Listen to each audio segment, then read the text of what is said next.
Hola, ¿qué tal? ¿Cómo están? Bonita mañana. Espero que todos estén súper bien. Yo feliz de poder llevarles este excelente programa como todos los días a través de Televen, que está en todo. Esto es Palabra Cierta. Hace poco justamente recordaba esa frase famosa de Marcel Proust: aunque nada cambie, si yo cambio, todo cambia. La he dicho muchísimas veces acá en el programa. Y es la gran verdad. Miren cómo personas que cambian su mentalidad, cambian sus hábitos, son capaces de influenciar a los demás. Y es allí donde comienzan esos cambios estructurales que requiere esta sociedad. Queremos un mejor país. Nosotros somos los primeros que debemos cambiar nuestra actitud, de respetar las normas y sin duda alguna ser ejemplo para otros. Es allí donde resulta el verdadero cambio, la verdadera magia del ser humano. Así que espero que todos puedan tener esta conciencia bien desarrollada para poder comprender lo que hoy está ocurriendo y eso que queremos alcanzar, que queremos tener. Pues el cambio comienza el día de hoy. A ver, nosotros desde ya ponemos a su disposición las redes sociales de este espacio, Palabra Cierta, Piso, Televen. Televen TV, la de nuestro canal, y la mía, que es Zambrano Miguel. Ahí estamos siempre atentos a todos sus comentarios, sugerencias, sus recomendaciones. Además, te recuerdo que el código QR que está en pantalla es para que lo puedas escanear y de esta manera descargues en nuestra aplicación, que es Televen Stream, porque Televen está en todo. Todos hemos sentido alguna vez esa voz interna que nos exige ser los mejores, que se indigna ante una crítica o que se infla como un globo ante un aplauso. Esa voz tiene nombre, es el ego, pero justo detrás de ese ruido existe una presencia más silenciosa, constante y sólida que llamamos identidad. Aprender a distinguirlos no es solo un ejercicio de psicología, es quizás la herramienta más importante para vivir con menos ansiedad y más propósito. En términos sencillos, el ego es la máscara que nos ponemos para sobrevivir al mundo. Es una construcción mental que creamos para protegernos, para encajar o para destacar. La identidad, en cambio, es nuestra piel real, son nuestros valores, son nuestra esencia y lo que queda de nosotros cuando las luces del escenario se apagan. El ego nos da el impulso para competir, para alcanzar metas y para poner límites cuando nos sentimos vulnerados. Es un motor de ambición, pero es profundamente frágil. ¿Cómo vive de la validación externa? El ego sufre cuando no lo miran. Es el responsable de que nos tomemos todo personal y de que vivamos comparándonos con los demás, ya que su mayor miedo es el error. Por otra parte, la identidad no necesita gritar para existir. Mientras el ego se rompe ante el fracaso, la identidad aprende de él. Nos da una sensación de paz porque no depende de los likes ni de los títulos, sino de la coherencia interna, pero también requiere trabajo y valentía. Descubrir quiénes somos realmente implica despojarnos de lo que nos dijeron que debíamos ser. Y eso puede dar miedo. La psicología nos dice que la estabilidad mental se logra cuando el ego deja de dominar la conducta y se integra como una función de apoyo. En este punto, la identidad asume el control del comportamiento, permitiendo que la persona responda a su entorno desde la autenticidad y no desde mecanismos de defensa. Hoy vamos a aprender a reconocer cuándo estamos actuando desde el miedo a no ser suficientes y cuándo desde nuestra verdad. Es por eso que nos acompaña un experto en la materia. Él es psicólogo venezolano. Además, estamos muy felices de recibirlo por primera vez acá en el estudio de Palabra Cierta. Bienvenido, Abel Saraiva. Abel, ¿cómo estás? Muchísimas gracias, Miguel. Un gusto para mí poder estar contigo y hablar de este tema tan interesante. Mira, para comenzar, oye, hablar de ego quizás es las cosas más complicadas, ¿no? Yo he estado en muchos talleres y cuando los facilitadores dicen, ¿quién sabe qué es el ego? Comienzan un montón de respuestas que casi nunca apuntan a lo que realmente es el ego. Sí, el ego incluso hoy yo creo que está muy satanizado también porque lo vemos como una parte, como un gran enemigo, como algo que hay que erradicar, pero la verdad es que el ego forma parte de lo que somos. Es una característica que tenemos. El problema es cuando confundimos el ego con la totalidad de lo que somos y ahí es donde empiezan los problemas. Pero el ego forma parte de nuestra realidad y hay que aprender a convivir con él. O sea, que decir, no, quítate el ego, vive sin ego, eso no tiene sentido. El que te diga que no tiene ego, lo que está es utilizando un recurso retórico. Al final todos tenemos algo de ego y es que sin él no podríamos entender como esta existencia, ¿no? En el sentido de que el ego es de alguna manera una imagen que nos permite sentir que, bueno, que todo encaja. El problema es que la vida permanentemente va a poner a prueba esa imagen. Bueno, hoy vamos a hablar de este tema tan interesante. Ya venimos con más de Palabra Cierta.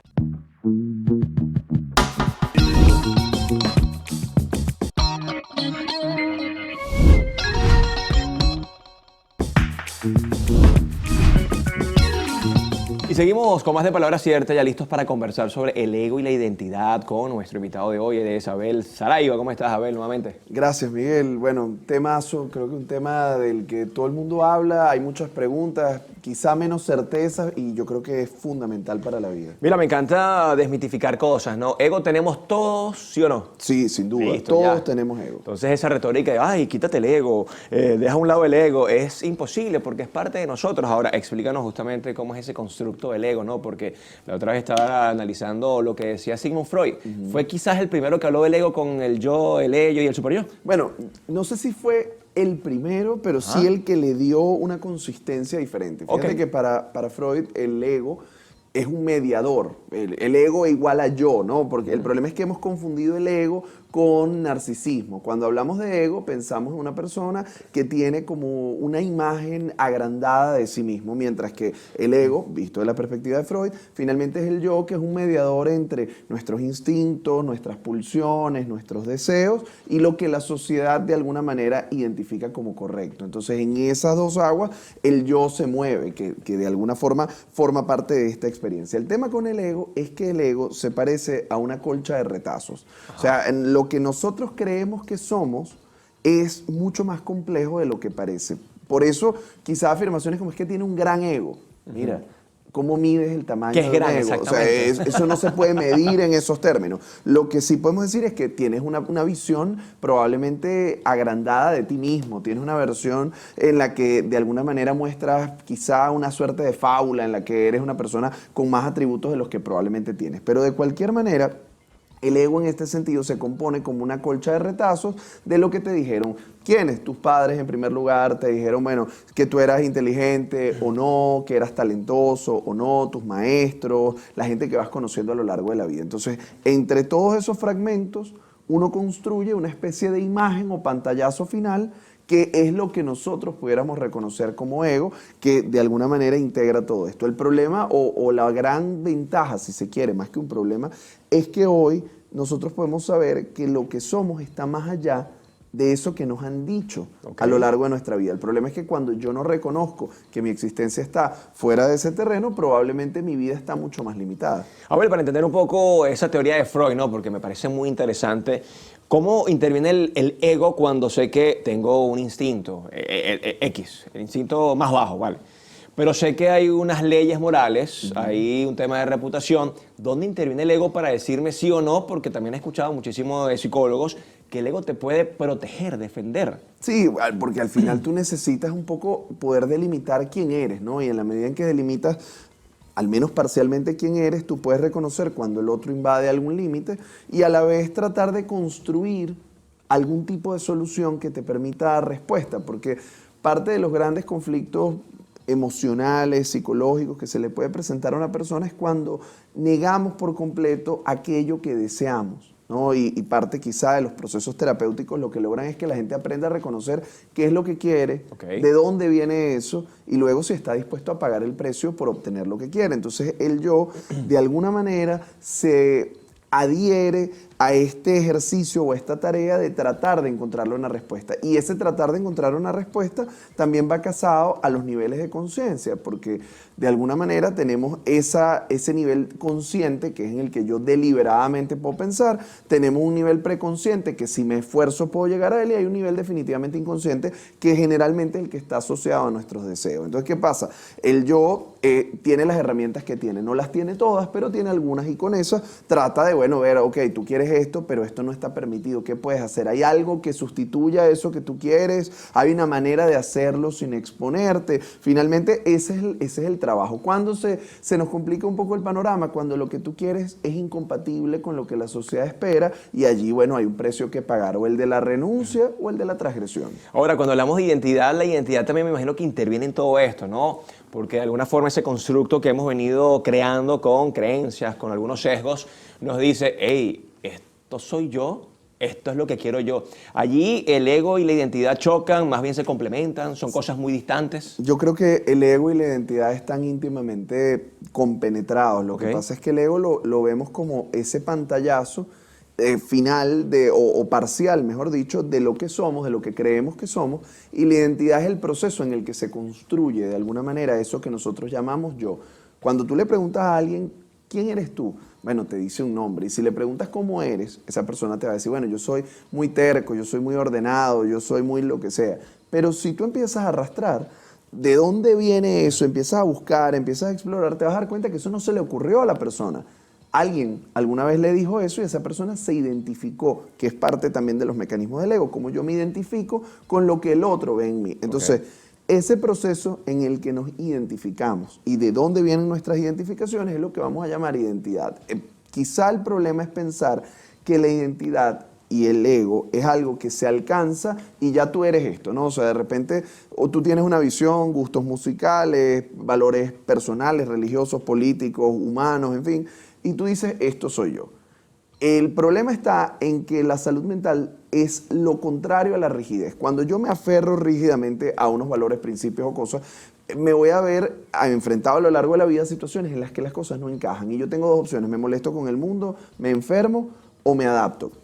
Lo cual no quiere decir que hay que adaptarse a todo, pero en últimas, la identidad también es algo que se puede revisar a lo largo de la vida. O sea, lo que yo creí que era no necesariamente es lo que terminaré siendo. Y una persona saludable es una persona que se permite revisar algunas partes de esto. No lo vas a poder revisar todo, pero sí algunos elementos. Y basta con pensar, a ver, nosotros, qué sé yo, la manera en que pensabas en tu adolescencia no es la manera como piensas hoy. Claro. Incluso a lo mejor la manera en que pensabas hace 5 años, 10 años no es la misma. Y está bien. El problema es que nos gusta, y esa quizás es una de las trampitas del ego, nos gusta mostrar una imagen como que todo está acabado y ya yo soy, y ya yo estoy claro, y ya yo tengo las respuestas, y mientras respires lo que tenemos es preguntas. Mira qué interesante lo que decías hace rato, Abel. El ego puede que entonces lo alimente el entorno, puede que lo alimente papá, mamá, el equipo de trabajo, y yo no tenía tanta predisposición a alimentarlo. Sin duda que se nutre de allí, pero es que no hay manera de que no pase. Okay. Y aquí yo creo que esto es clave. No hay manera de evitar que nosotros tomemos de nuestro entorno. Lo que sí podemos hacer distinto es atrevernos a cuestionarlo. Okay. El problema del ego empieza cuando se nos presenta como una imagen acabada que no admite cambio y se enfrenta a una realidad que permanentemente le está diciendo, bueno, no necesariamente es así. Entonces, ¿por qué nos ponemos bravos cuando alguien nos dice que somos algo que nosotros creemos que no somos? Bueno, nos molestamos porque esa imagen se ve amenazada y nuestra mente va a hacer todo el esfuerzo que pueda para proteger esa imagen porque esa imagen nos da estabilidad. Ahí actúa el ego. Claro, el ¿Sí? ego responde ante la amenaza de verse desintegrado. ¿Cómo es que tú estás diciendo eso? ¿Cómo es que tú crees que yo soy eso? Por ahí va la cosa. Pero a ver, creo que todos en algún momento nos hemos enfrentado a esto. El detalle está, y quizá lo más saludable es, cómo yo me doy el permiso de cuestionar, y sobre todo cuando son atributos positivos, la gente rara vez se los cuestiona, ¿no? Claro. Si a ti te dicen que eres chévere, que eres agradable, no sé qué, eso rara vez alguien dice, esto es un problema, aunque cuidado, de pronto ser la carga de tú siempre eres el más responsable, eres el más bueno, eres el que no se equivoca, eso puede terminar siendo pesado también. Ahora, pero cuando se trata de atributos como, o características que te dicen eres torpe, tú con esto no puedes, tú eres desordenado, tú eres lo que sea, en algún punto lo que nadie nos enseña es que eso también nos lo podemos cuestionar. Ya va, ¿de dónde viene esto? Y yo tengo un recuerdo personal que me hizo entender esto con claridad. Yo pasé toda la vida, crecí creyendo que, es decir, no sé, yo era torpe porque yo no manejaba bicicleta. Okay. Y después un día, me acuerdo, ya yo tendría 30 años y dije, ¿por qué es que yo no puedo manejar bicicleta? ¿De dónde vino esto? Bueno, mis papás me lo decían, ajá, te lo decían. Pero, ¿y? Entonces, claro, en la medida en que tú te vas permitiendo aproximarte a las cosas, entendiendo que puedes cuestionarte, lo que puedes moverte del lugar, y vas descubriendo otras cosas de ti que no son las que te dijeron, en esa medida entiendes que también hay una responsabilidad tuya en construir esa versión de ti que tú quieres ser. Y es posible. Ahora, para esto primero yo tengo que entender que lo que yo entiendo que soy no es una construcción acabada, es algo que se sigue construyendo hasta el día que yo me muera. No es definitivo. En la próxima parte quiero que hablemos de la autoestima, tiene que ver también en el mundo del ego y de la identidad. Ya venimos con más de Palabra Cierta.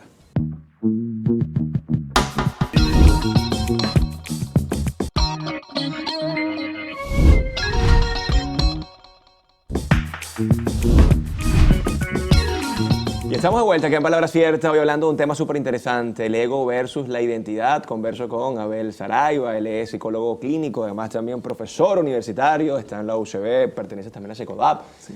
qué bueno que estés allí en todas esas áreas porque la salud mental es fundamental. Te preguntaba acerca de la autoestima, Abel.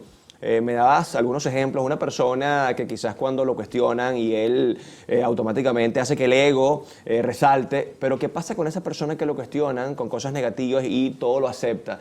La autoestima también tiene que ver mucho con la identidad y con el ego, en este caso, es la acera de enfrente. Es que de alguna manera el ego tiene ese trabajo de mantener como todo junto, ¿no? O sea, de cierta forma el ego es esa expresión en la que distintos aspectos de nuestra identidad, de lo que somos, se engranan y su tarea de alguna manera es preservar esa consistencia.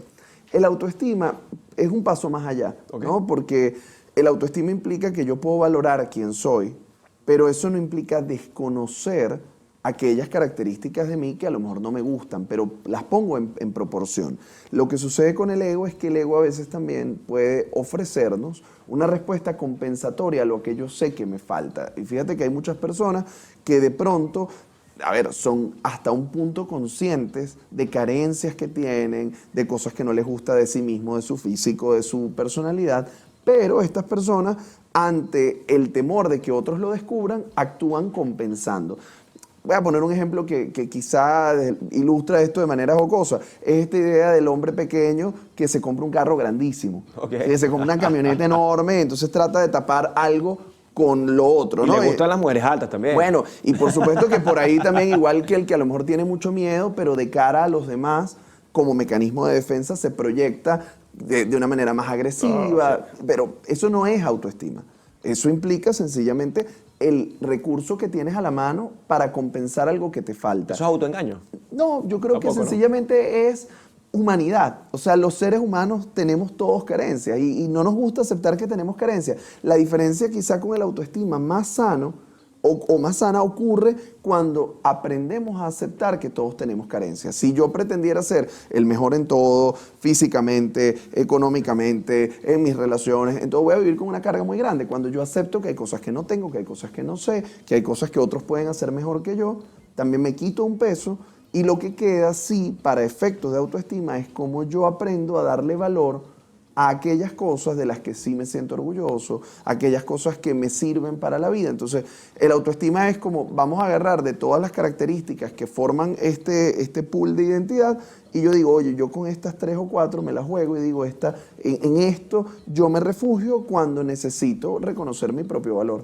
A ver, una persona que es extremadamente segura, una persona que sí le gusta el elogio, una persona que se celebra, que se aplaude, ya que no tiene que ver al 100% con el ego, ya aquí sí pasa quizás algo de arrogancia, de prepotencia, de complejo de superioridad, pero ¿por qué entonces la gente históricamente todo eso lo ha relacionado con el ego? Bueno, porque el ego nos representa de alguna manera y se ha dado esta confusión donde ego y narcisismo van de la mano porque tienen que ver ambos con el reflejo de nuestra identidad. Okay. Al final, el ego es un reflejo de ti, pero como reflejo no eres tú. Es una imagen. Entonces, en el narcisismo es lo mismo. El mito de Narciso es justo alguien que se enamora de su reflejo. Bueno, a veces construimos una imagen para los demás para poder existir en este mundo de la que nos enamoramos. O sea, nosotros creamos un personaje y o sin darnos cuenta participamos en la creación de un personaje y luego nos identificamos tanto el personaje que se nos olvida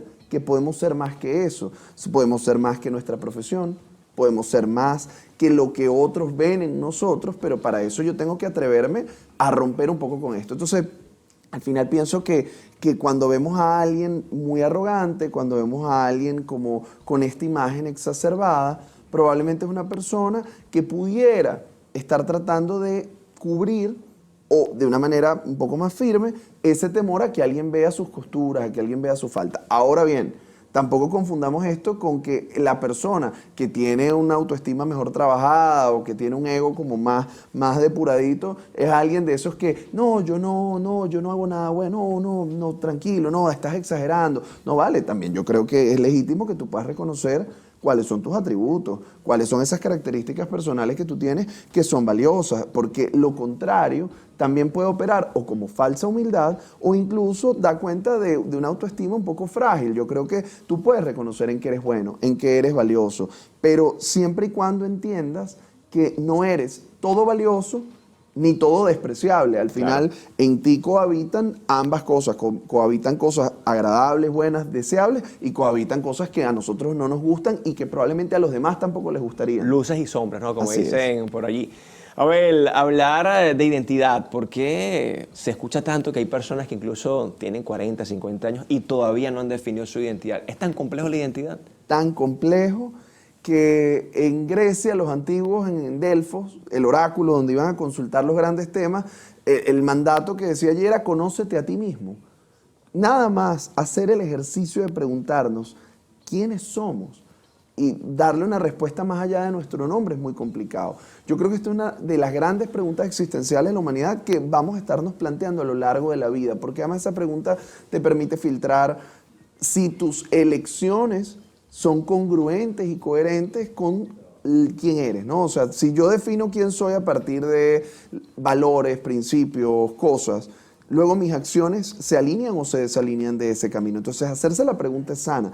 ¿Qué es lo que tendríamos que entender? Que no vale la pena presionarnos, vale la pena incluso decir, oye, hoy, si me hago la pregunta de quién soy y no tengo una respuesta clara, lo interesante es salir a buscar algunas respuestas parciales. Y aquí dos cosas. Uno, puedo no saber, esto lo está construyendo toda la vida. Y lo segundo es entender que incluso si creo saber, esa respuesta siempre será parcial. Porque la vida me va a poner a prueba con acontecimientos. El amor, la muerte, la soledad, el éxito, el fracaso. Y todas estas experiencias van a poner a prueba esa idea que yo tengo de quién creo que soy. Bueno, creo que lo más interesante del programa del día de hoy es que desmitificamos el tema del ego, ¿no? Ya hay que dejar a un lado ese término de que ego, eres muy egocentrista, tú tienes demasiado, déjalo a un lado, todos tenemos ego, como lo dice Abel, y Abel, quiero que aproveches rápidamente de decirnos dónde conseguirte en redes sociales y sobre todo si estos temas también los abordas allí, porque qué sabroso meternos a Instagram y conseguir a especialistas de la salud como tú. Gracias. Bueno, @Abel Saraiva en todas las plataformas. También tengo un podcast que se llama Fuera de Consulta. Lo pueden conseguir también en YouTube, Spotify y todas las plataformas de streaming. Por allí podemos mantenernos en contacto. Bueno, muchísimas gracias y éxito. Gracias a ti. Nos despedimos por la mañana de hoy. Cuídense mucho, pórtense bien. Esto fue Palabra Cierta. Chao, chao. Dios les bendiga.